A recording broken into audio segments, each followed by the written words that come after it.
കേട്ട ശേഷം ഇപ്പൊ നിങ്ങൾ കണ്ടല്ലേ, കുഞ്ഞാമി പറഞ്ഞ 6 ലക്ഷം കിട്ടുന്നു, ഷംന മേഡം പറഞ്ഞ 52 ലക്ഷം കിട്ടുന്നു, നേരത്തെ സെബാസ്റ്റ്യൻ സാർ ഏകദേശം 1 കോടി കിട്ടുന്നു വരുമാനം പഠിക്കുന്നു, ഒരുപാട് നേരത്തെ JP സാർ 1 കോടി പഠിക്കുന്നു, പിന്നെ 1 കോടി മേടിച്ച് ഒരുപാട് ആൾക്കാരെ കണ്ടു. അപ്പൊ നമ്മുടെ ധാരണ എന്താ, ഇത് ചെയ്താൽ രക്ഷപ്പെടും. അപ്പൊ രക്ഷപ്പെടുമ്പോൾ നമ്മൾ ആദ്യം എന്താ ചെയ്യാം? നമുക്ക് നല്ലൊരു സാധനം കിട്ടി നമ്മൾ ആരോട് ആദ്യം പോയി പറയാം? നമ്മളെ ഏറ്റവും വേണ്ടപ്പെട്ട ഒരാളോട് എന്താക്കും? നമ്മൾ ഈ ഒരു സാധനം പോയി ഷെയർ ചെയ്യും, അല്ലേ? കാരണം ഇങ്ങനെ ഒരു സംഭവം ഉണ്ട്, ചെയ്താൽ രക്ഷപ്പെടാന്ന്. എല്ലാവരും ചെയ്യോ? കുറെ ആൾക്കാർ ചെയ്യലാന്ന് മാത്രമല്ല, നമ്മളിത് ചെയ്യാനും കൂടി സമ്മതിപ്പിക്കില്ല. ഞാൻ ഈ സാധനം കൊണ്ട് പോയ സമയത്ത് എന്നോട് കുറെ ആൾക്കാർ എനിക്ക് ഇത് മറ്റേ കിടക്ക കച്ചവടമല്ലേ, ഇത് ഇനിയിപ്പോ കേട്ടത്, ഇത് 2000 മുതലേ ഞാൻ കേൾക്കുന്നുണ്ട് കിടക്കാനും പറ്റിയിരുന്നു. അങ്ങനെ നമ്മൾ പിന്നോട്ട് വലിക്കുന്ന കുറെ ആൾക്കാരുണ്ട്, അല്ലേ? അങ്ങനെയുള്ള ആൾക്കാരെ മൈൻഡിൽ വെക്കാൻ വേണ്ടി ഞാൻ ചെറിയൊരു കഥ പറഞ്ഞതാണ്. ഈ കൂട്ടര് ഇവരിട്ട് ചെയ്യില്ല, നമ്മളിട്ട് ചെയ്യാൻ സമ്മതിക്കില്ല കേട്ടോ. ഈ കഥ ഞാൻ മുമ്പ് പറഞ്ഞിട്ടുണ്ട്. നേരത്തെ ഞങ്ങൾ കുറെ ആൾക്കാർ കൈയടച്ചുകൊണ്ട് പുതിയ ആൾക്കാർക്ക് വേണ്ടിയിട്ടാണ് ഈ കഥ. ഓക്കെ, പഴയ ആൾക്കാർ എന്താക്കുക, ഈ കഥ ഒരിക്കൽ കൂടി കേൾക്കാൻ യോഗം ഉണ്ടെന്ന് കരുതിയാവും. ഓക്കെ, നല്ലൊരു കയ്യടി അടിച്ചേ, നല്ലൊരു കയ്യടി അടിച്ചേ.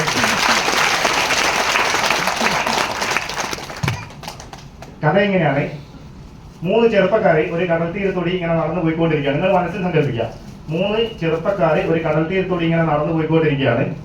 നമുക്കറിയാം, ഈ കടലിന്റെ തിരയടിക്കുന്ന സമയത്ത് ഒരുപാട് സാധനം കരക്കടിയും, അല്ലേ? നിങ്ങൾ കണ്ടില്ലേ, പല സാധനങ്ങളും കരക്കടിയും. അങ്ങനെ ഇങ്ങനെ നടന്നു പോയിക്കൊണ്ടിരിക്കുന്ന സമയത്ത് ഇതിൽ ഒരാൾ ഒരു സാധനം കണ്ടു. ഒരു പാത്രം ഇങ്ങനെ എന്താക്കിയിട്ട് ഇങ്ങനെ തിര അടിച്ച് വന്നിട്ട് കരക്കടിഞ്ഞ് വന്ന് കിടക്കുന്നുണ്ട്.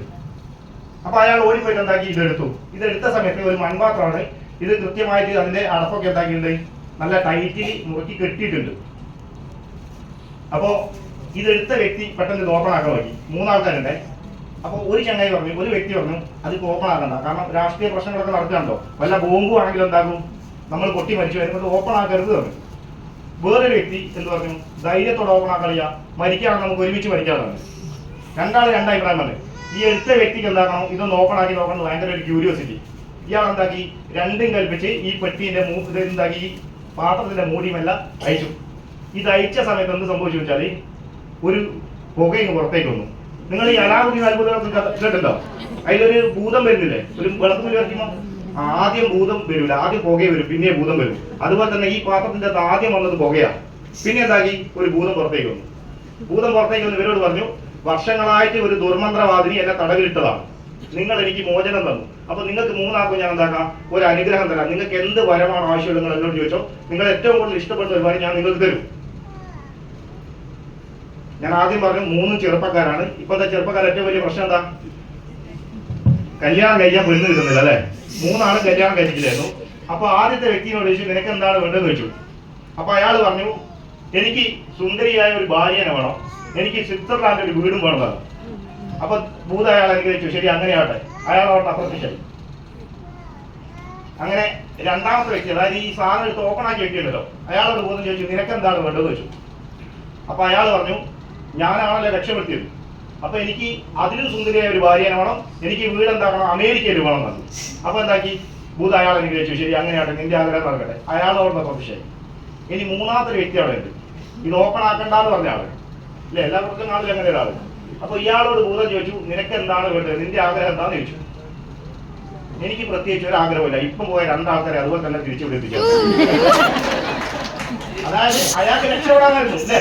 അയാൾക്ക് ഉണ്ടാക്കാൻ നല്ലൊരു ഭാര്യനെ കെട്ടി ഏതെങ്കിലും ഒരു രാജ്യത്ത് പോയി സെറ്റിലാവും. അവര് രക്ഷപ്പെടുകയില്ല, നമ്മൾ രക്ഷപ്പെടുത്തുകയില്ല. നിങ്ങൾ ഈ ഒരു അവസരം കൊണ്ടുപോയി പറയുന്ന സമയത്ത് കുറെ ആളുകൾ ഇങ്ങനെ ഉണ്ടാവും. ദയവ് ചെയ്ത് അവരുടെ വാക്കുകൾ ഉണ്ടാകട്ടെ. മനസ്സിലായോ? ഇനി ആരെങ്കിലും നിങ്ങളെ ഇത് പറയുന്ന സമയത്ത് നിങ്ങൾ എന്താക്കാം, നിങ്ങൾ ആ വ്യക്തിനെ ഓർക്കണ്ട, ഭൂതമായിട്ട് കണ്ടാവും. രക്ഷപ്പെടാൻ സംബന്ധിച്ച ഭൂതമായിട്ട് കണ്ടാവും. ഓക്കെ, ഇനി എങ്ങനെയാണ് നമുക്ക് ഇതിൽ കൂടി വരുമാനം കിട്ടുന്നത് അതും കൂടി പറഞ്ഞാൽ. അപ്പൊ മലയാളി മറ്റേയാൾ പറഞ്ഞോ, അങ്ങനെ ഒരു പെട്ടി കേരളത്തിൽ കൊണ്ടുവച്ചാൽ പെട്ടിയോടെ അടിച്ചോണ്ട് പോകും, അല്ലേ? അങ്ങനെ പറഞ്ഞ സമയം ഉണ്ടായിരുന്നു. ഇപ്പൊ നമ്മളെല്ലാം കയ്യിൽ എന്തുണ്ട്, ടെക്നോളജി. ATM കാർഡ് വന്നില്ലേ? ഇന്നെല്ലാം നമ്മൾ പൈസ എടുക്കുന്നത് എങ്ങനെയാ, ബാങ്കിൽ പോയിട്ടാണോ? റോഡ് സൈഡിൽ ഏത് രാത്രി ഏത് പകലും നമുക്ക് എന്താക്കാൻ പറ്റും, വിഡ്രോ ചെയ്യാൻ പറ്റും. പണ്ട് നമുക്ക് ഇല്ലേ, പിന്നെ ഇപ്പൊ മൊബൈൽ ഫോൺ ടെക്നോളജി വന്ന് നമുക്ക് എന്താക്കാൻ പറ്റും, ഏത് രാജ്യത്തുള്ള ആൾക്കാരെ നമുക്ക് ഫോൺ എടുത്ത് പെട്ടെന്ന് വിളിക്കാൻ സാധിക്കും. പണ്ട് നമ്മൾ എന്താക്കാം, നമ്മുടെ നാട്ടിൽ ഒരു പോസ്റ്റ്മാൻ ഉണ്ട്, ഓർമ്മയുണ്ടോ? ഒരാളൊരു കത്ത് എഴുതണമെങ്കിൽ, കത്ത് എഴുതിയാൽ അത് നമ്മളെ കൈ കിട്ടണമെങ്കിൽ മിനിമം ഒരാഴ്ചയെങ്കിലും സമയം പിടിക്കും. പണ്ടൊരു കഥയുണ്ട്, ഒരു പോസ്റ്റ്മാൻ ഒരു വലിയ കുന്നു കയറി പോകുന്ന സമയത്ത് എല്ലാ പ്രാവശ്യവും ഇങ്ങനെ കൊടുക്കും. ഇയാളെ കവർ ഒരു കത്തുണ്ട്, ഇയാൾ എത്തുന്ന സമയത്ത് നിനക്ക് സുഖം എന്ന് വിശ്വസിക്കുന്നു, എനിക്ക് ഇവിടെ സുഖം, എനിക്ക് അതൊക്കെ അയാൾ കയറിയാൽ കയറി കഴിഞ്ഞു. അങ്ങനത്തെ പോസ്റ്റ്മാൻമാരെ ഇന്ന് നമ്മൾ എന്തെങ്കിലും കത്ത് എഴുതുന്നുണ്ടോ? ഇന്ന് നിങ്ങൾ ആരെ കത്ത് ചെയ്തിട്ടുണ്ടോ? നിങ്ങൾക്ക് എന്താക്കാം, ഇന്ന് അമേരിക്കയിൽ ഒരു വ്യക്തിക്ക് സ്പോട്ടിൽ വന്ന് മെയിൽ അയക്കാൻ സാധിക്കും. ടെക്നോളജിന്റെ മാറ്റം അവിടെ വന്നു. കച്ചവടത്തിന് മുമ്പ് ടെക്നോളജി ഇല്ലായിരുന്നു. നിങ്ങൾക്ക് മുൻപ് എറണാകുളത്ത് ബിസിനസ് ചെയ്യണമെങ്കിൽ നിങ്ങൾ എറണാകുളം പോയിട്ട് എന്താക്കണം, ഒരു ഷോപ്പ് ഇട്ടിട്ട് അവിടെ കച്ചവടം ചെയ്തിട്ട് പൈസ ഉണ്ടാക്കണമായിരുന്നു. ഇന്ന് അതിന്റെ ആവശ്യമില്ല. ഇന്ന് നിങ്ങൾക്ക് ഉണ്ടാക്കാൻ പറ്റും. എറണാകുളത്തുള്ള ഒരു വ്യക്തിക്ക് ബയോടോറത്തിന്റെ ഒരു ഡിസ്ട്രിബ്യൂഷൻ ഷിപ്പ് കൊടുത്താൽ മതി, നിങ്ങൾക്ക് എന്താക്കാൻ പറ്റും, അവിടെ ബിസിനസ് ഉണ്ടാക്കാൻ പറ്റും. സോ ഈ മേഖലയിൽ ഒരാൾ വിജയിക്കുന്നതിന്റെ ഫസ്റ്റ് കാരണം ടെക്നോളജിയാണ്. ഒരു ചെറിയ ഉദാഹരണം പറഞ്ഞുതരാം. ഞാൻ നേരത്തെ പറഞ്ഞ ആമസോൺ അല്ലേ, നിങ്ങൾ ആമസോണിൽ ഒരു സാധനം വാങ്ങാറുണ്ടോ? സാറിന്റെ പേരെന്താ? സയ്യിദ് എന്ന വ്യക്തി. ഇദ്ദേഹം കോഴിക്കോട് നിന്ന് എന്താക്കി, ആമസോണിൽ കൂടി എന്താക്കി ഒരു ചെരുപ്പ് വാങ്ങി കരുതുക. ആമസോണിന്റെ ഉടമസ്ഥൻ അറിയാവോ സയ്യിദ് എന്ന വ്യക്തി കോഴിക്കോട് ഉണ്ടെന്ന് അറിയാവോ? പക്ഷെ ഇദ്ദേഹം ആ ചെരുപ്പ് വാങ്ങുന്ന സമയത്ത് അതിന്റെ പ്രോഫിറ്റ് അയാൾക്ക് അവിടെ കിട്ടുന്നില്ലേ? എങ്ങനെയാണ്? അയാൾ അമേരിക്കയിൽ ഒരു ഷോപ്പ് ഇട്ടിരുന്നിട്ട് കച്ചവടം ചെയ്താൽ ആ പ്രോഫിറ്റ് അയാൾക്ക് കിട്ടുമായിരുന്നു. അയാൾ എന്താക്കി, കച്ചവടം ഓൺലൈനിലേക്ക് മാറ്റി. അപ്പൊ എന്താക്കി, ഇദ്ദേഹം ഇവിടെ സാധനം മേടിക്കുന്ന സമയത്ത് അദ്ദേഹത്തിന് അവിടെ പൈസ കിട്ടി.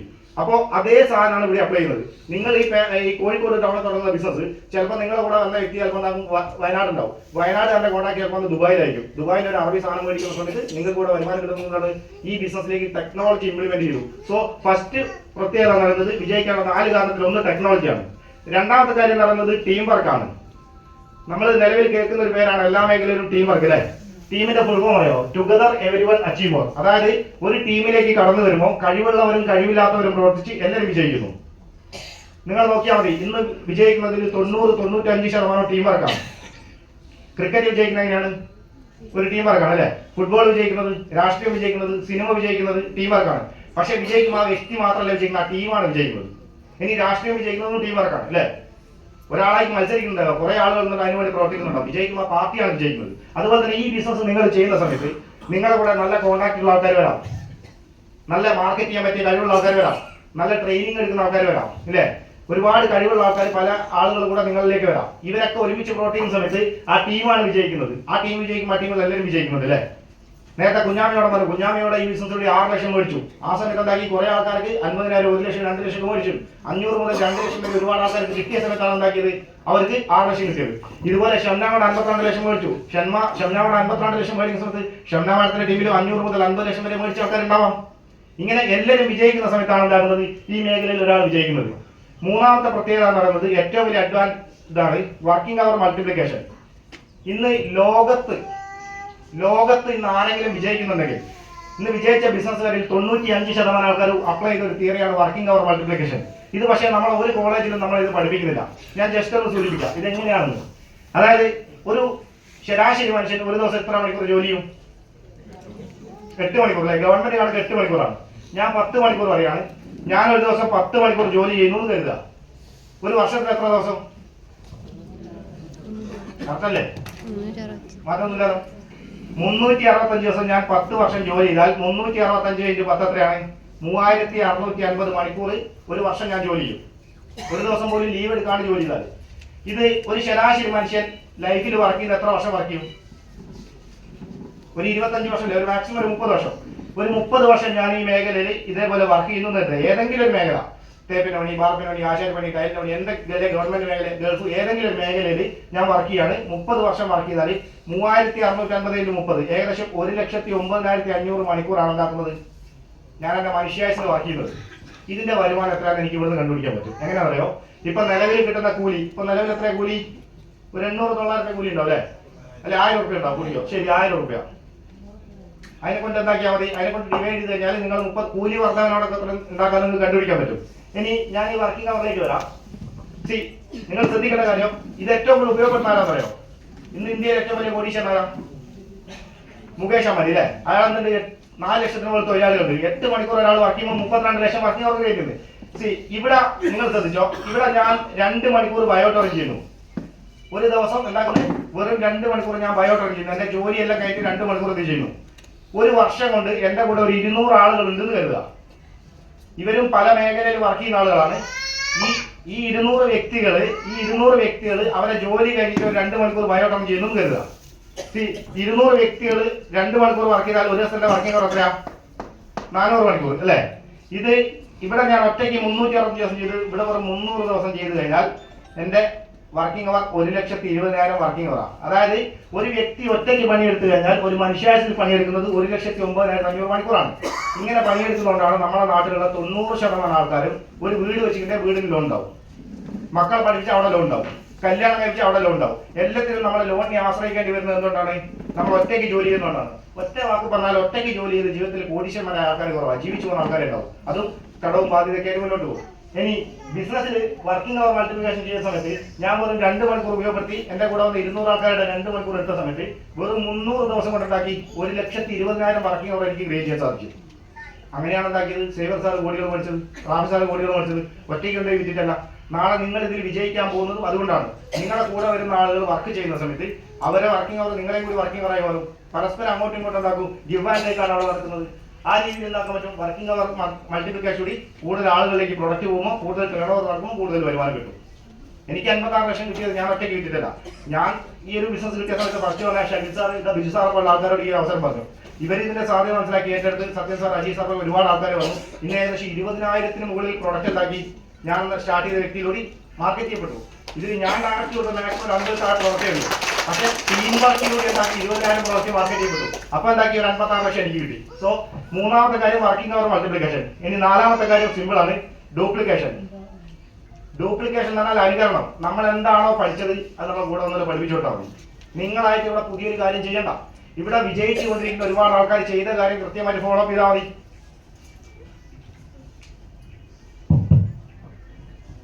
അതായത് സിമ്പിൾ ആണ്. ഇപ്പോ ഫോർ എക്സാമ്പിൾ നിങ്ങൾക്ക് ഇപ്പോ ശബരിമലയ്ക്ക് പോകണം നോക്കുക. ഇപ്പൊ എനിക്ക് ശബരിമലയ്ക്ക് പോകണം. ഞാൻ ശബരിമലയ്ക്ക് പോകാൻ പുതിയൊരു വഴി വെട്ടി പോകേണ്ട ആവശ്യമുണ്ടോ? ഓൾറെഡി ഒരുപാട് ആൾക്കാർ പോയൊരു വഴിയില്ലേ? ആ വഴിയിലൂടെ ഞാൻ പോയാലും ഞാനും അവിടെ എത്തൂലേ? അതുപോലെ തന്നെ നെറ്റ്വർക്കിൽ ഒരുപാട് ആൾക്കാർ വിജയിച്ച ഒരു സിസ്റ്റം ഉണ്ട്. ആ ഒരു സിസ്റ്റത്തിലൂടെ നിങ്ങൾ ആര് നടന്നു കഴിഞ്ഞാൽ എന്താക്കാൻ പറ്റും? അവരൊക്കെ വിജയിക്കാൻ പറ്റും. കാരണം ഇവിടെ നമ്മൾ വിജയിക്കുന്നത് നമ്മളെ വ്യക്തിപരമായ കഴിവുകൊണ്ടല്ല. എന്തുകൊണ്ടാണ്? സിസ്റ്റത്തിന്റെ പവറാണ്. നിങ്ങൾ കോഴിക്കോട് നിന്ന് ചെന്നൈയിലേക്ക് ഒരു ട്രെയിനിൽ കയറുന്നു കരുതുക. നിങ്ങൾ ചെന്നൈയിലേക്ക് ടിക്കറ്റ് എടുത്ത് ട്രെയിനിൽ കയറി. ആ ട്രെയിനിൽ ചിലപ്പോൾ കണ്ണ് കാണാത്ത ആളുണ്ടാവും, കാലില്ലാത്ത ആൾക്കാരുണ്ടാവും, ഇല്ലെ കൈയില്ലാത്ത ആൾക്കാരുണ്ടാവും, സംസാരിക്കാൻ പറ്റാത്ത ആൾക്കാർ പല ആൾക്കാരുണ്ടാവും. ഇവരൊക്കെ ചെന്നൈയിലേക്ക് ടിക്കറ്റ് എടുത്ത് ഇവരൊക്കെ ചെന്നൈയിലെത്തും. ഇവരെ കഴിവുകൊണ്ടാണോ? അതാ ട്രെയിനിൽ ഒരു സിസ്റ്റം ഉള്ളതല്ലേ. ട്രെയിനിൽ ചെന്നൈയിലെത്തുന്ന സമയത്ത് ഓട്ടോമാറ്റിക്കലി എല്ലാവരും ചെന്നൈയിലെത്തും ടിക്കറ്റ് എടുത്ത ആൾക്കാർ. എന്ന് പറഞ്ഞിട്ട് നിങ്ങൾ ഈ ബിസിനസ്സിലേക്ക് വന്നു, നിങ്ങൾ ഇതിൽ വിജയിക്കുന്ന സമയത്ത് ഇതിൽ ആരൊക്കെ ഉണ്ട് അവരൊക്കെ കൃത്യമായിട്ട് ഈ വിജയിച്ച ആളുകൾ ചെയ്ത കാര്യങ്ങൾ ആരൊക്കെ കൃത്യമായിട്ട് ചെയ്യുന്ന അവരൊക്കെ വിജയിക്കും. അങ്ങനെ വിജയിക്കാൻ പറ്റിയ ഓപ്പർച്യൂണിറ്റിയാണ്. ഇതിന്റെ സാധ്യതകൾ മനസ്സിലാക്കുക. നിങ്ങളുടെ ലൈഫിൽ ഒരു 1000 ദിവസം നിങ്ങൾ ഇതിനെ പറ്റി ഉണ്ടാക്കുക, ഇതിനു വേണ്ടി ഒന്ന് വർക്ക് ചെയ്യുക. അങ്ങനെ നിങ്ങൾ വർക്ക് ചെയ്യാൻ തയ്യാറാണെങ്കിൽ വരുന്ന 1000 ദിവസം കഴിയുമ്പോൾ നിങ്ങളുടെ നാട്ടിൽ ഏറ്റവും കൂടുതൽ വരുമാനം വഹിക്കുന്ന ഒരു ബിസിനസ്സുകാരിയായിട്ട് മാറാൻ നിങ്ങൾക്ക് കഴിയും. അതിന് സർവേശ്വരൻ നിങ്ങളെ അനുഗ്രഹിക്കട്ടെ എന്ന് പറഞ്ഞുകൊണ്ട് എന്നെ ഏൽപ്പിച്ച ഒരു കർത്തവ്യത്തിലേക്ക് ഞാൻ കിടക്കുകയാണ്. എന്നെ ഏൽപ്പിച്ച കർത്തവ്യം എന്ന് പറയുന്നത് ഇന്നത്തെ ഈ ഒരു പ്രോഗ്രാം വൈൻഡപ്പ് ചെയ്യാനുള്ളതാണ്. ഇന്ന്